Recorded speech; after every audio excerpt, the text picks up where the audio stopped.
I'm just good to go? Okay. Good morning. Too loud. Oh, okay. Sorry, Sis Susan. Okay.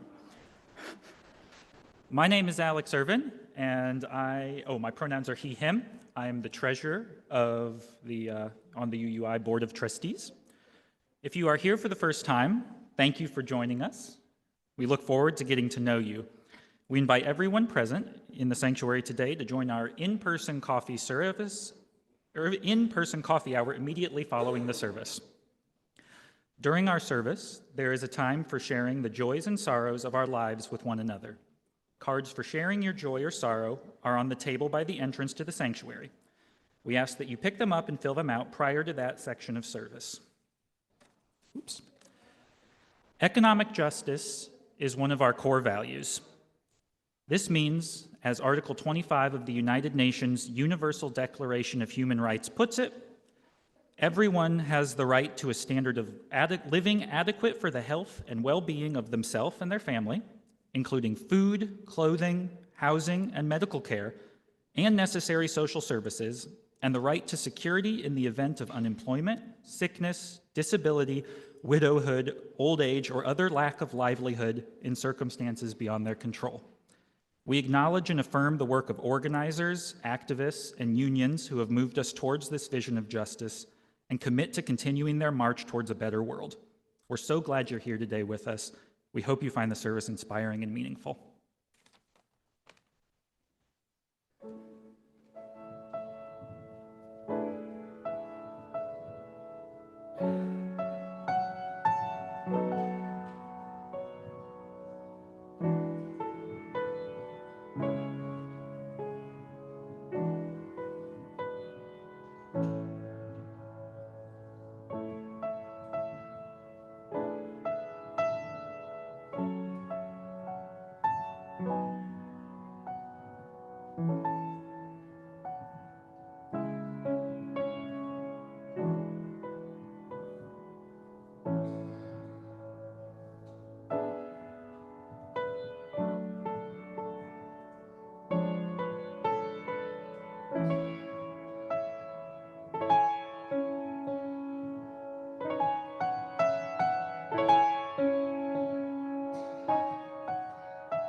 Good morning. I am Maria Renner, and my pronouns are she and her. I am honored to serve our congregation today as worship associate. We have two changes in the order of service.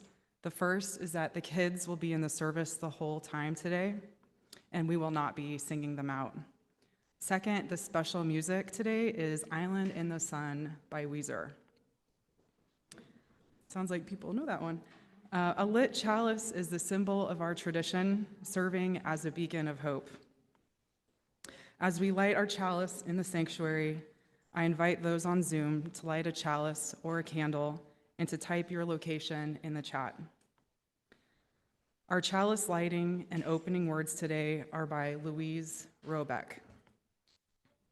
We come to this hour knowing that it is but an hour. Yet, out of all the hours in the week, this is the one that is set apart, an hour that is saved, an hour that is savored. It is time for us to recognize what gives life meaning. It is a time to honor what we value. It is a time to celebrate our lives.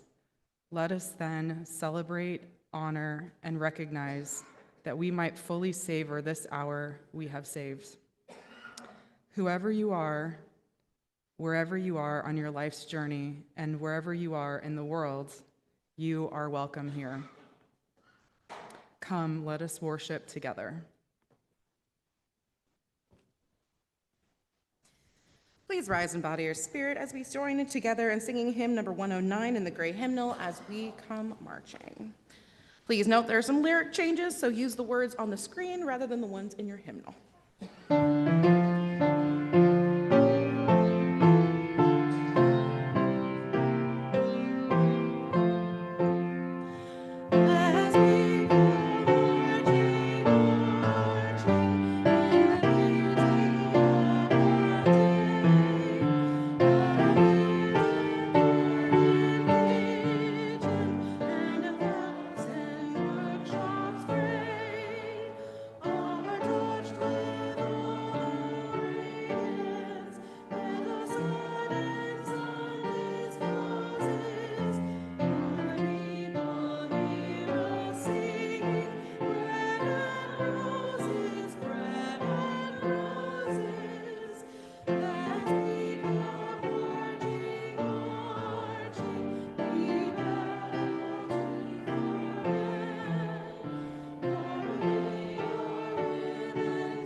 Would you please join me now in saying our covenant, which is also in your bulletin?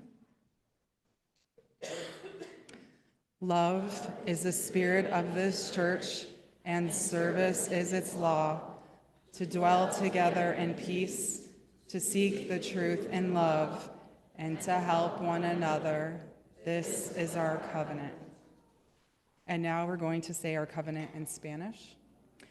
El amor es el espíritu de esta iglesia, y el servicio es su ley. Vivir juntos en paz, buscar la verdad en el amor, y ayudarnos unos a otros. Este es nuestro pacto. Please be seated.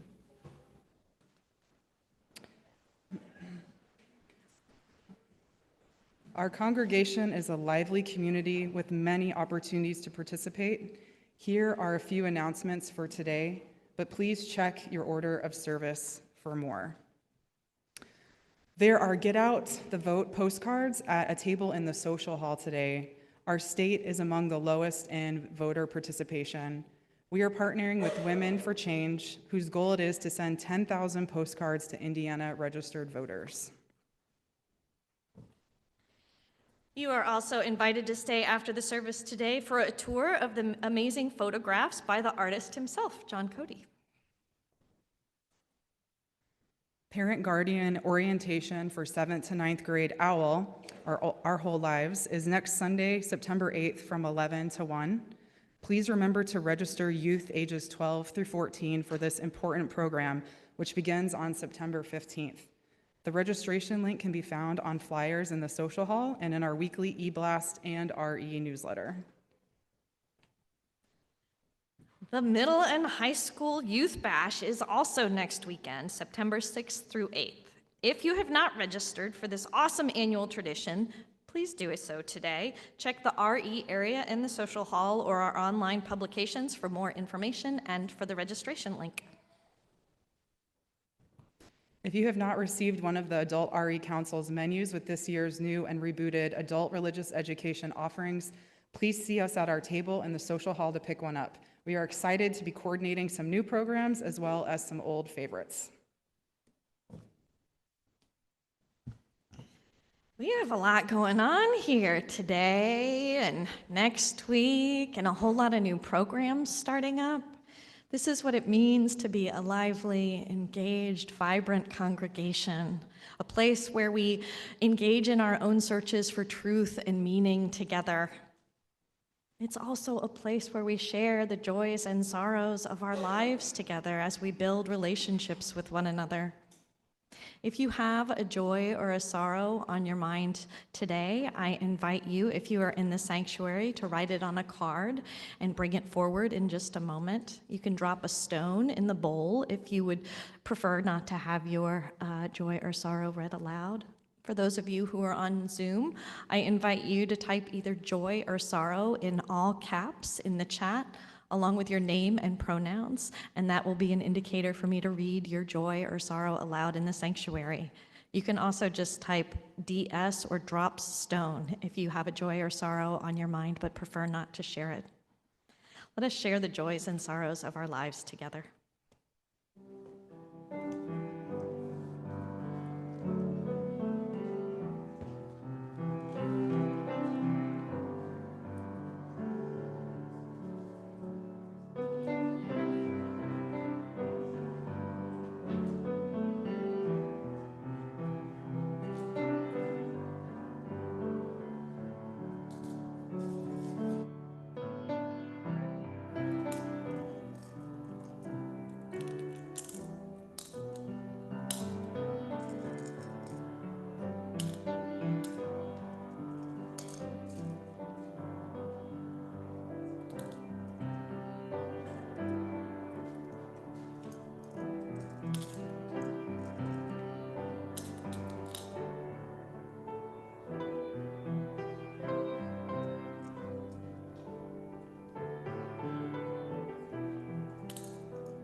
These are the joys and sorrows that were shared this morning. Jen shares that she is really struggling to get her coursework done with IU this semester, and it means that she's trying to balance studies and work and also add physical therapy in twice a week. So she asks that you keep her in your hearts. Sharon shares the sorrow to be sick and miss today's service and John's walkthrough after the service, and a joy that she's feeling a little better than she was yesterday. Breyer shares both a joy and a sorrow that they broke up with their former psychiatrist, but the new psychiatrist is much more affirming of Breyer's needs, and though Breyer says it's going to be hard for a while, Breyer is happy that the new psychiatrist has thoughts on how to make Breyer's life better. Savvy shares the joy that they finally picked out a name for their kitten. His name is Eleanor Meowsevelt.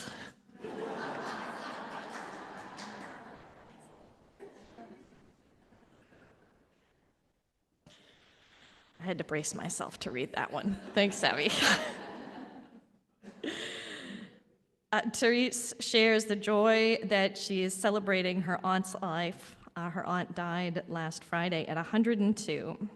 Therese says she's lived a full life and was an inspiration and model for her.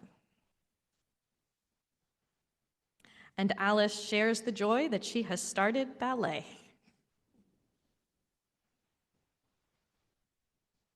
We know that there are many other joys and sorrows that remain on our minds and in our hearts, things that we're mourning or things that we're celebrating, either way. Let us hold all these together now in community, in the spirit of prayer and meditation.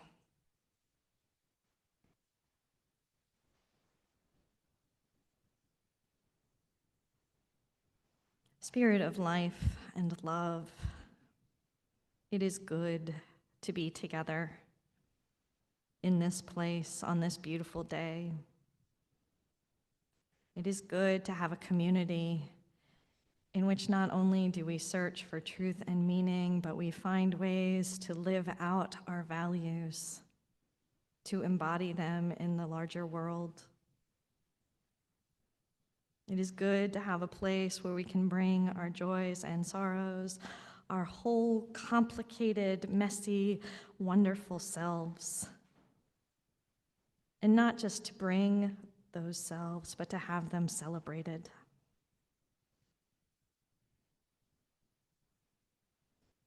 Though there is much struggle in the world and in our community, we are grateful to have a place that instead of being separate from that struggle, gives us a window into it, new ways of seeing, and sometimes even helps us figure out how we can address the struggles in our own lives. We hold this gratitude, this joy together. Blessed be, and amen.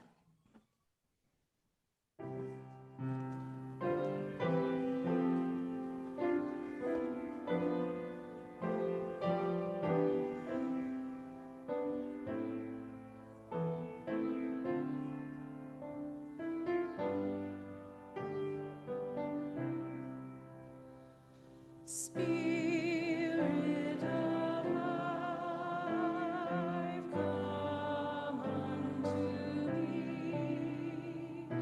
Sing in my heart all the stirrings of compassion. Blow in the wind, rise in the sea.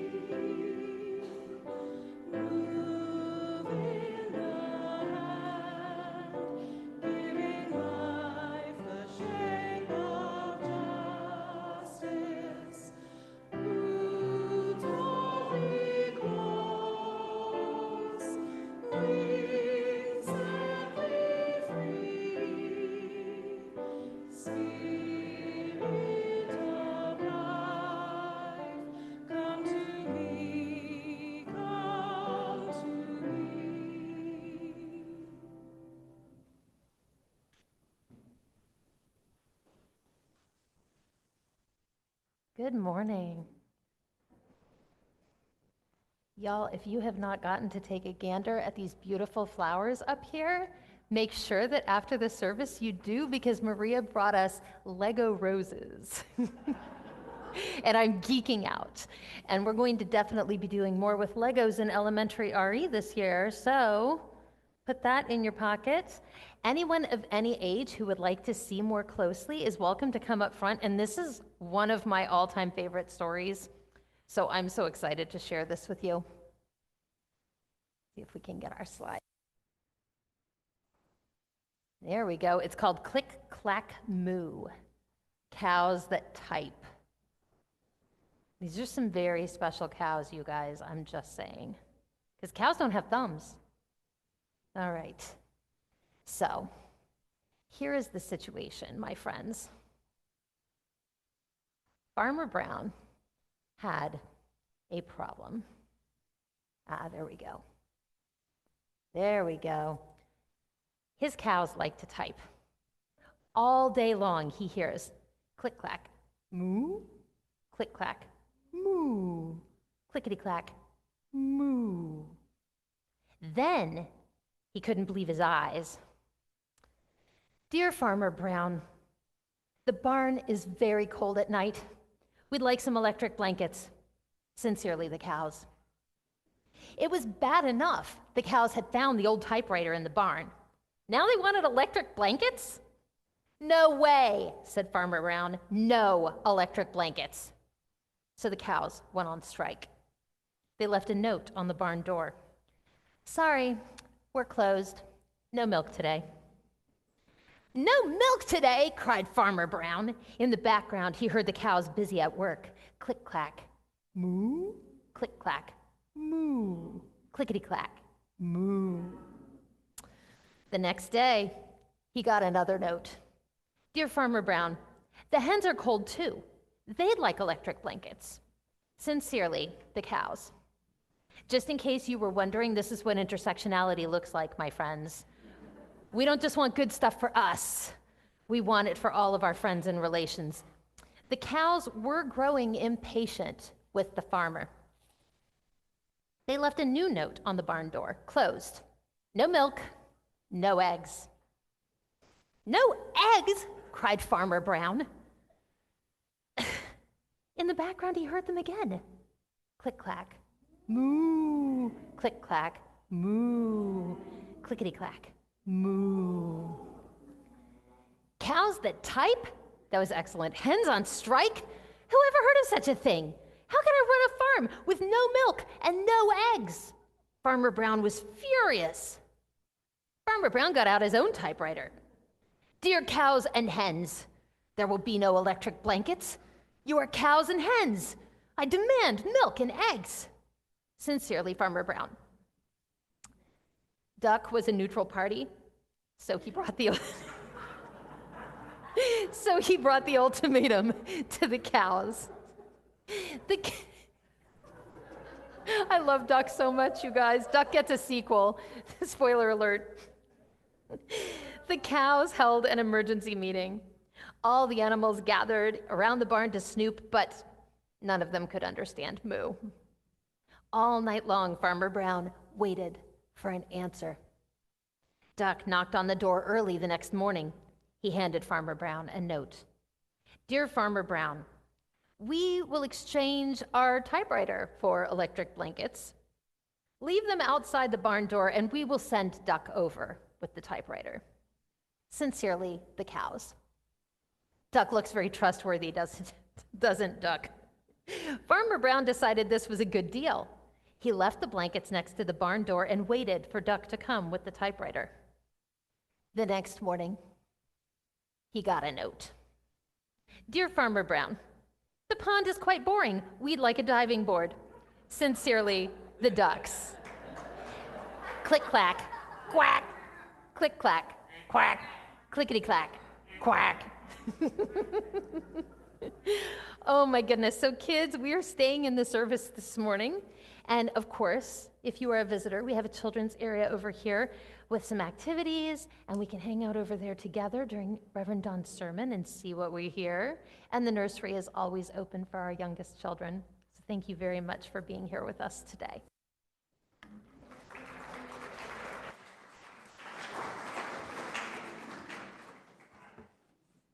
How many of you have never heard that story before? Wow, and you participated so well. Very nice, very nice. It's like organized collective action actually works. Crazy. It's the last day of summer. Sort of. Summer is when we kick back and we put our feet up and we relax, right? After a year of working hard at work or at school, we reward ourselves with well-deserved vacations, right? Replenishing our emotional stores for the year to come. Even when we're not on vacation, we relax in the evening heat, taking leisurely strolls around the parks. And in general, we give ourselves a break. With the arrival of Labor Day, we sort of find ourselves at the end of summer. We're rejuvenated, right? And ready to go back and apply ourselves to the tasks at hand, ready for New Year's at work and New Year's at school. Summer is food for our souls, the time when we feel an inner beauty that reflects the summer sun.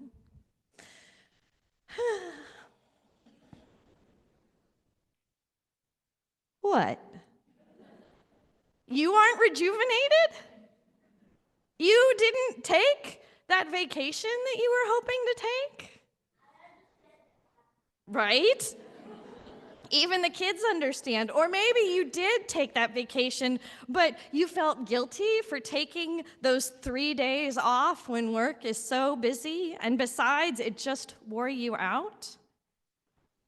You say you never really enjoyed the parks because it was too hot and you were too tired after work?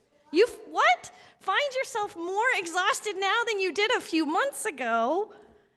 You need a break. If you are exhausted right now rather than rejuvenated, you are in good company. According to recent studies, almost 40% of Americans now work more than 50 hours a week.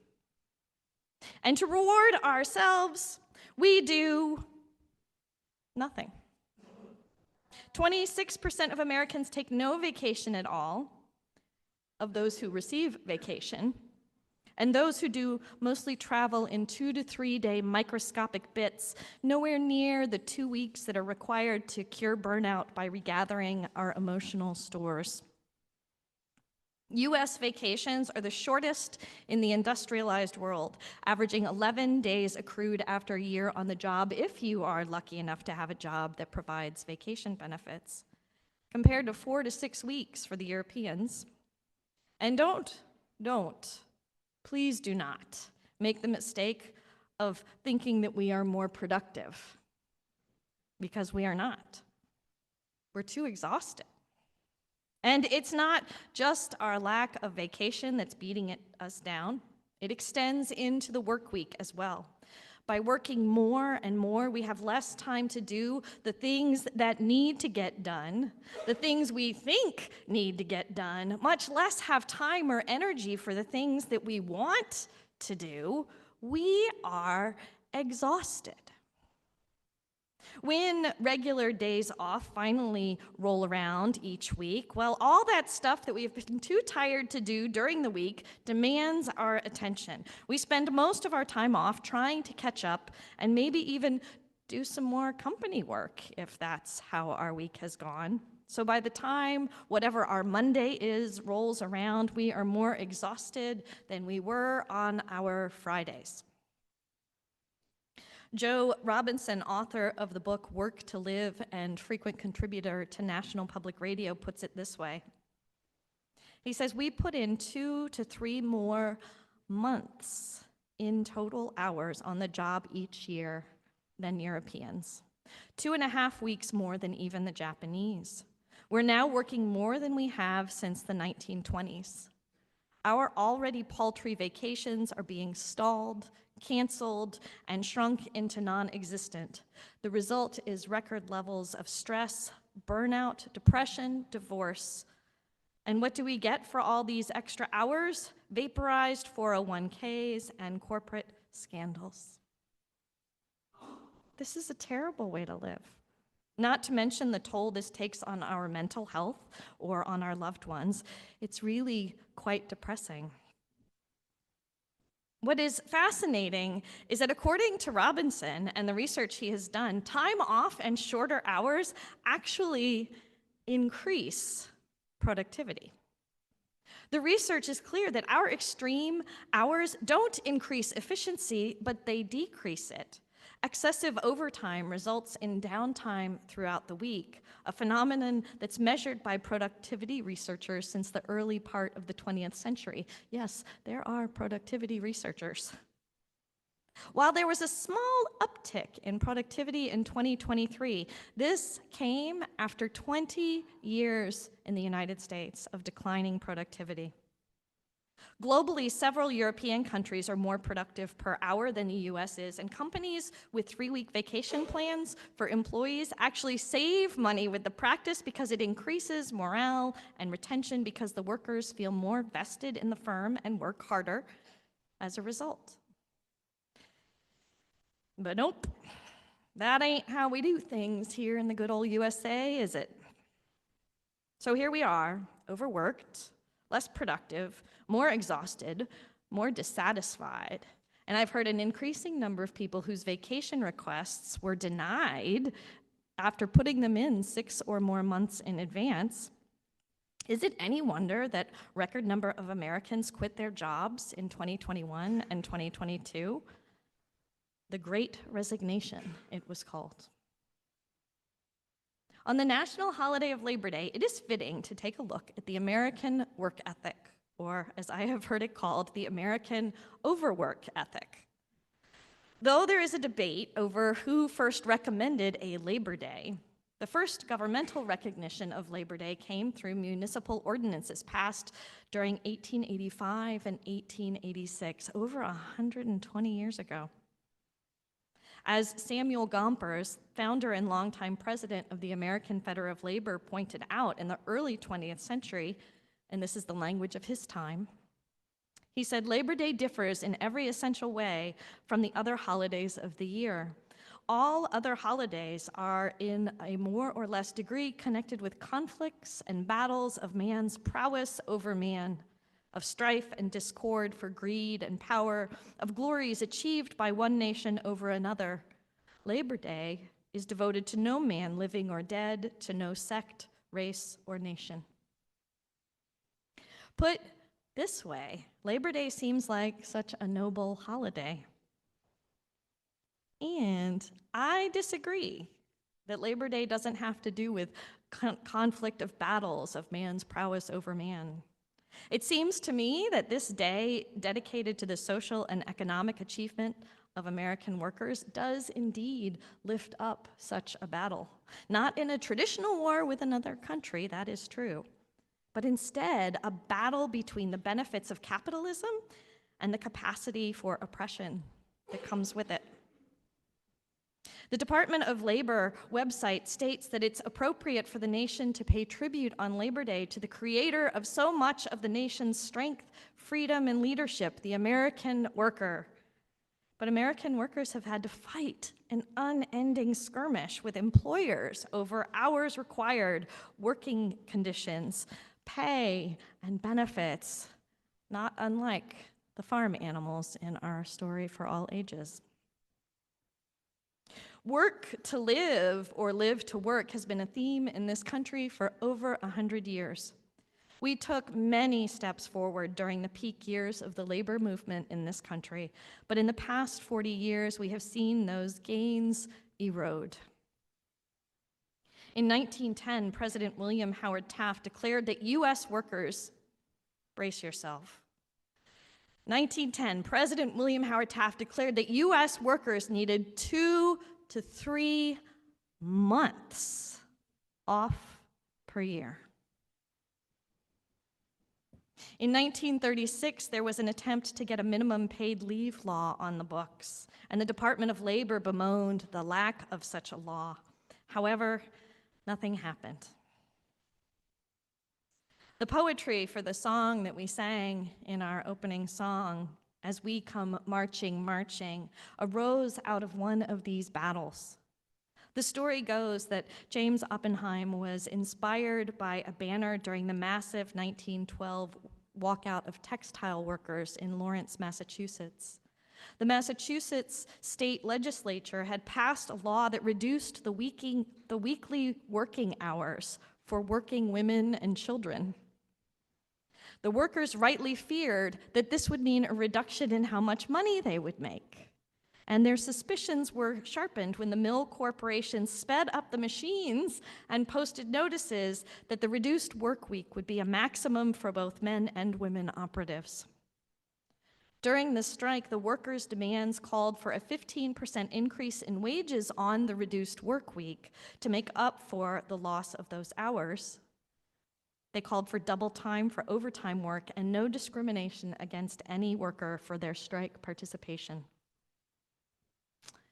However, there's also a dispute about the origins of the song. Some believe that Oppenheim, no relationship to Oppenheimer, Oppenheim heard Mary MacArthur of the British Women's Trade Union League when she visited the US to support the growing women's labor movement in 1907, several years before the Lawrence strike.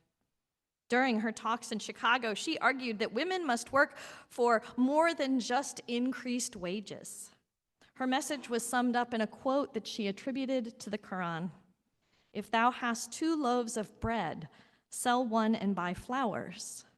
For bread is food for the body, but flowers are food for the mind." We need bread, and we need roses. As this story illustrates, we have a long history of struggling to reduce working hours, but today, the average middle-income family now works more than 4 months more each year than they did in 1979. 4 months.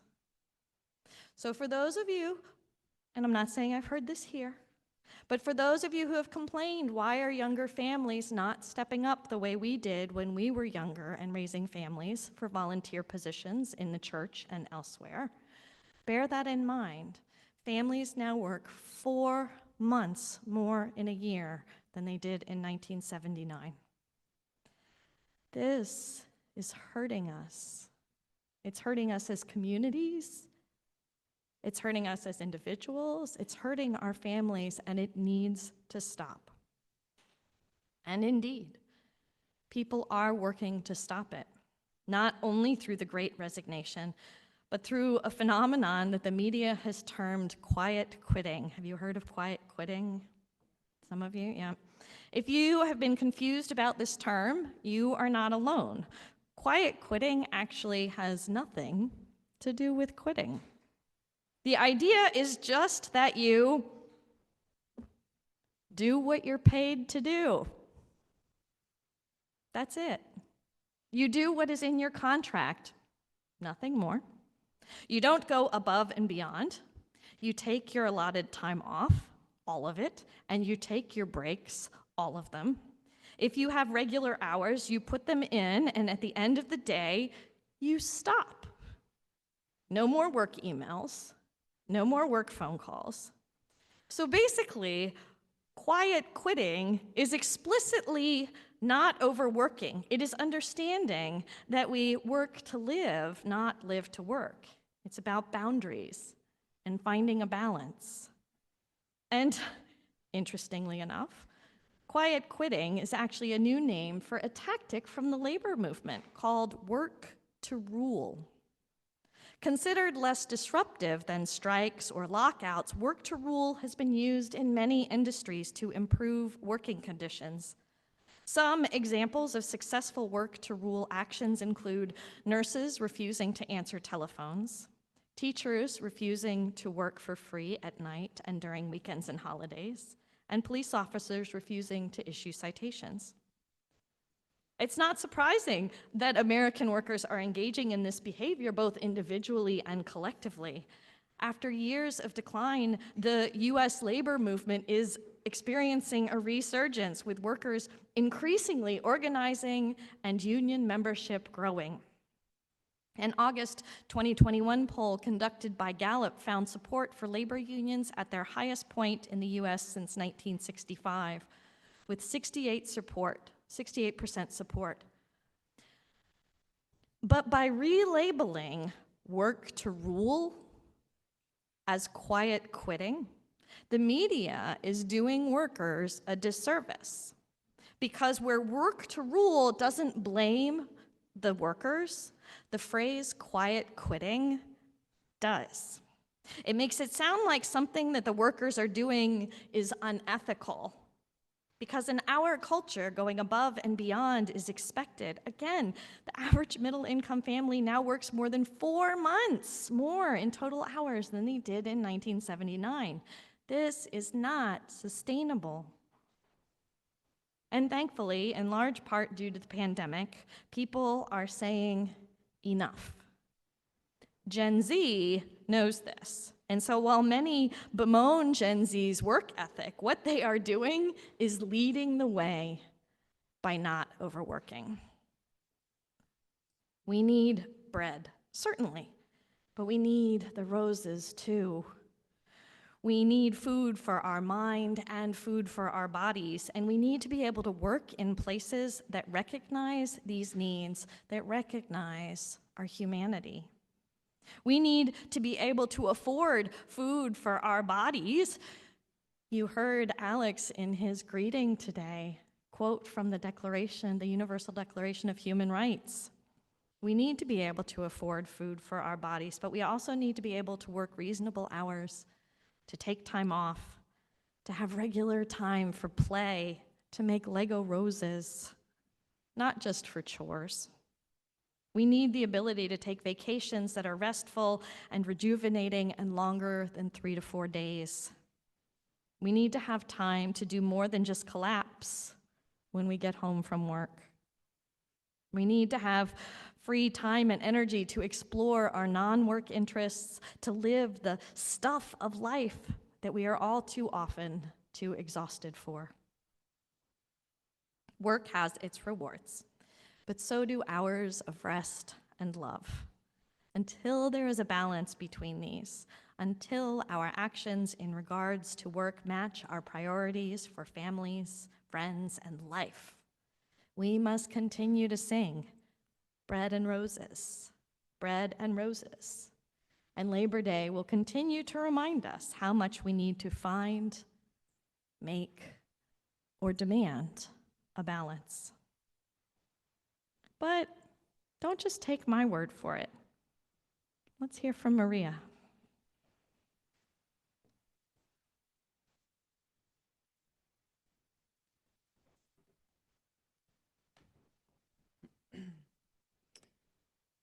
There are always reasons, justifications, work projects, and priorities that can come in the way of enjoying downtime.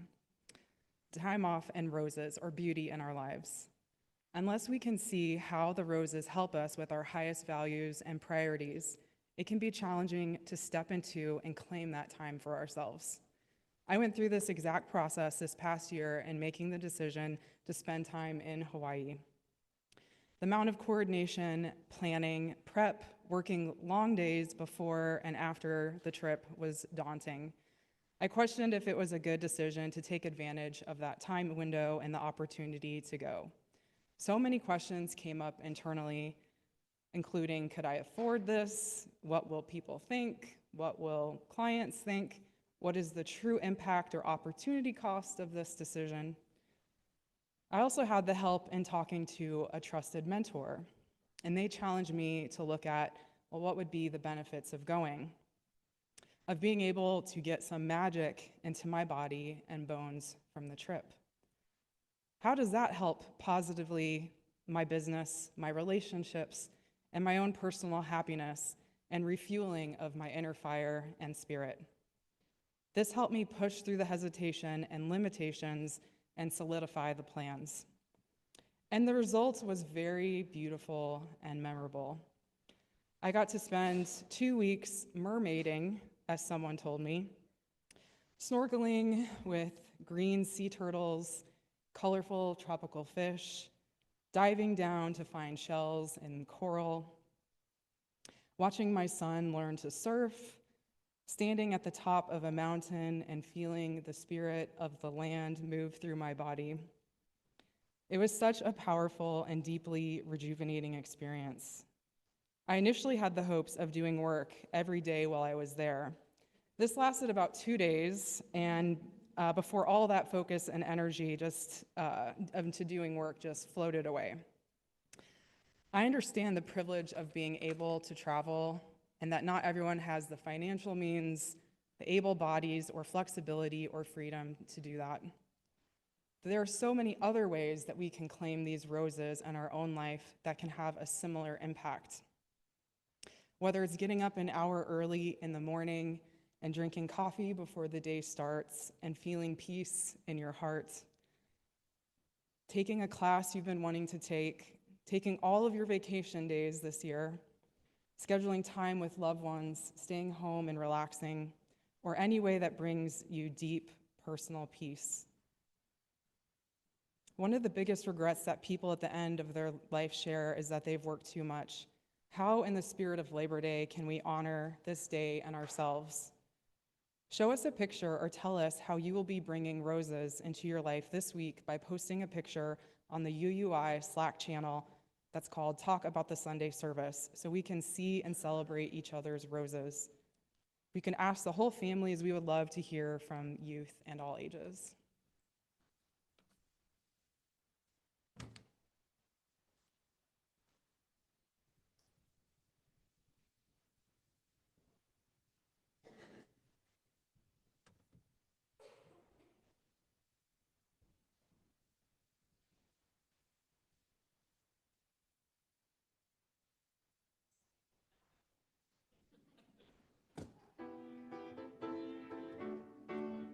Hip, hip,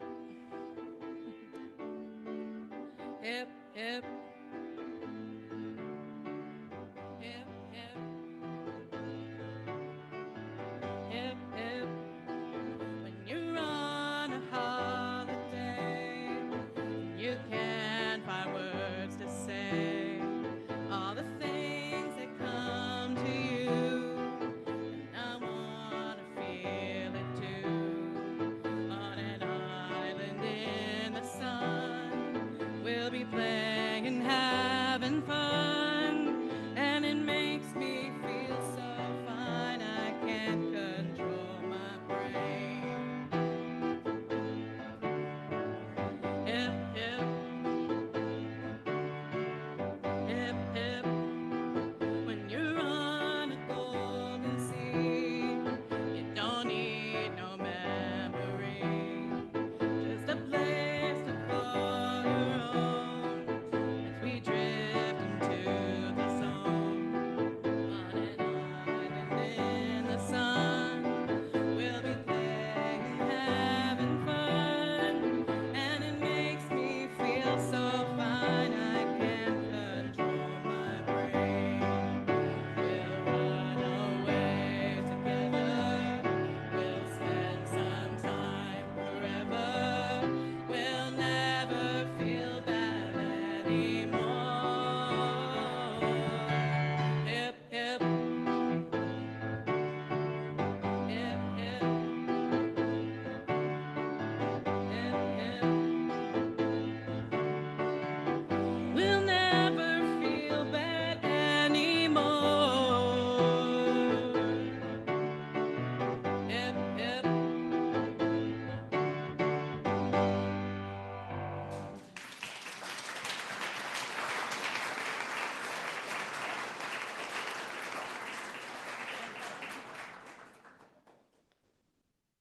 Every month, UUI gives half of the Sunday collection to an organization chosen by our Social Justice Committee. Half of the September collection will go to Faith in Place, which we formerly knew as Hoosier Interfaith Power and Light. Faith in Place's mission is to empower people of diverse faiths and spiritualities to be leaders in advancing environmental and racial justice, providing resources to educate, connect, and advocate for healthier and more sustainable communities across Indiana, Illinois, and Wisconsin. Faith in Place partners with communities of faith from diverse religious traditions, as well as people who identify as spiritual or motivated by justice but don't identify with a specific faith tradition. They are a proud affiliate of Interfaith Power and Light, a national organization working for environmental justice across the United States. You can give on your smartphone by texting the dollar amounts you wish to contribute, texting the word share to a phone number, which is in the chat and in your bulletin. You can also give on our website at uui.org. Here in the sanctuary, ushers will come around to collect donations. The offering will now be gratefully received. May it be joyfully given.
Thank you for your generosity. As we journey through our days, may we give thanks both for work and its rewards, and for hours of rest and love. May we always remember and honor our human need for bread and roses.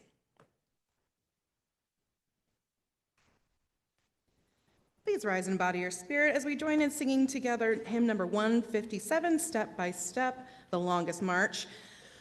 The words to this hymn are an early American labor poem that formed the preamble to the Constitution of the United Mine Workers of America, which is one of the first labor organizations of the U.S., founded in 1890. So keep that in mind as we sing today.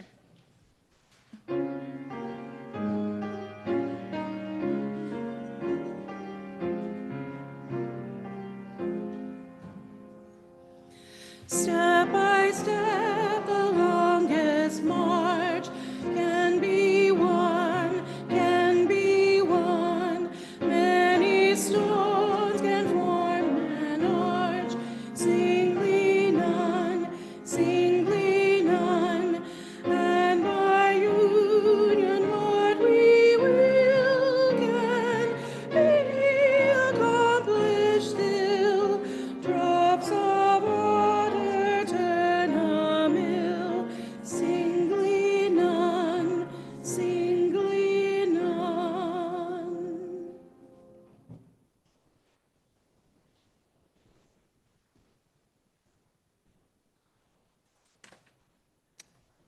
Please join me in our chalice extinguishing words on the screen and printed in your order of service. Now we extinguish the flame of our chalice, but not the light of understanding,